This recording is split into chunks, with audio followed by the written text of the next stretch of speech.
You can work harder than you thought possible and still lose. I have many times.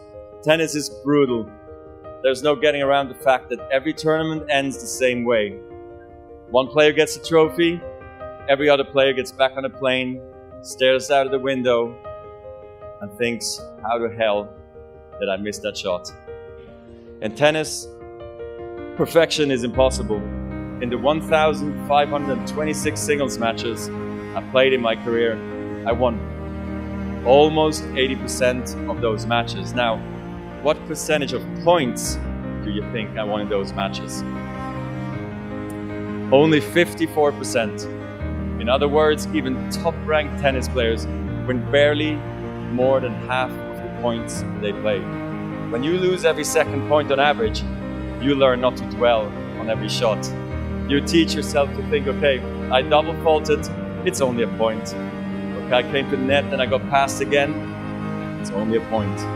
Even a great shot, an overhead backhand smash that ends up on ESPN's top 10 playlist, that too is just a point. So here's why I'm telling you this. When you're playing a point, it has to be the most important thing in the world, and it is. But when it's behind you, it's behind you.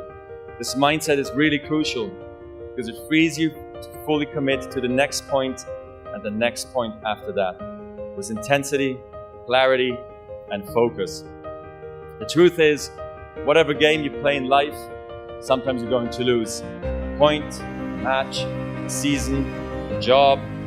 It's a roller coaster with many ups and downs. And it's natural when you're down to doubt yourself, to feel sorry for yourself. And by the way, your opponents have self-doubt too. Don't ever forget that.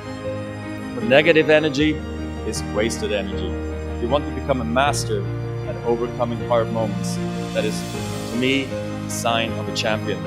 The best in the world are not the best because they win every point. It's because they know they'll lose again and again and have learned how to deal with it. You accept it, cry it out if you need to, and then force a smile. You move on, be relentless, adapt and grow, work harder, work smarter. Remember, work smarter. Life is bigger than the court.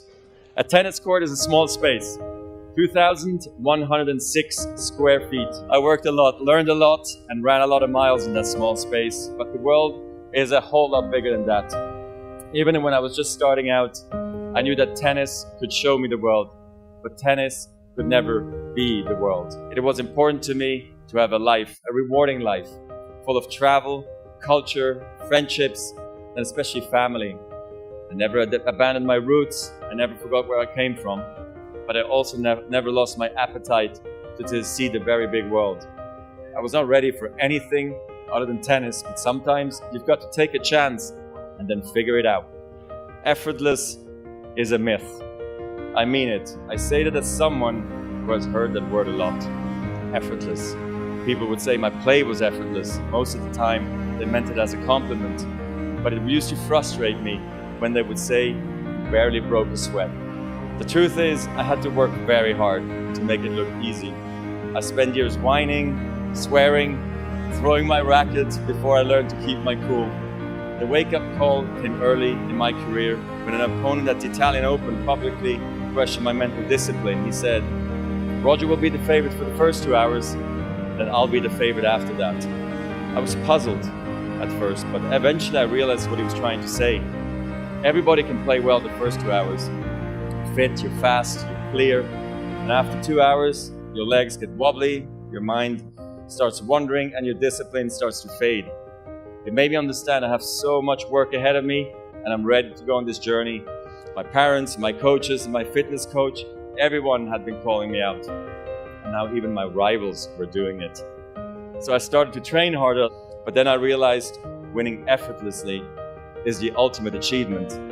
I got that reputation because my warm-ups at the tournaments were so casual that people didn't think I've been training hard. But I had been working hard before the tournament when nobody was watching. Effortless is a myth.